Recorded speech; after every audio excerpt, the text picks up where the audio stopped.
દુનિયા જઈ માં ફળાવા ગમે તે થઈ જાય. બંકો કેવો પડ્યો તમે ખાલી જોવો. હા તે ડોફા પડી જ રહીએ ને શું કરીએ કે 39 નો ચોલ્લો કરાયો. પછી મેં કીધું ચાલો હવે જમી લઈએ. તે હું તો જમવા ગયો ને તે 2 કલાક થઈ ગયા યાર લાઈનમાં ઉભા રહ્યા પછી તો થાક ના લાગે યાર. અને અમે પછી પરસેવો છૂટતો હતો. હું તો એસીમાં જ રહું 24 કલાક. હવે બધી જગ્યાએ એસી ના હોય ને આપણે કોકની પરિસ્થિતિ સમજવી પડે બરાબર. તે આપણે કોઈ બોલ્યા નહીં યાર. હા પણ ઉભો તો રેલા ઉતો તે ખીચામાં રૂમાલ કાઢવા જોઈએ તે મારો ઠુહો કોક નો અડી ગયો કે હે કે આખા રહેતા કે બુચકો ચમ ઠુવા પડતા. બે તો એની બુઢા કાલુ જે માર્યો ને ખતરનાક માર્યો. તે હા ચડ્યો તે ઘડીક આરામ કરવા બાજુ રહ્યો.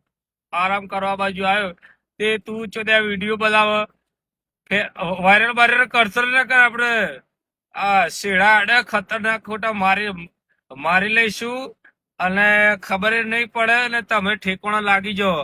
જોબુ નો વેપારી એવું શેડા બહુ ઊંચા આડે અમારે.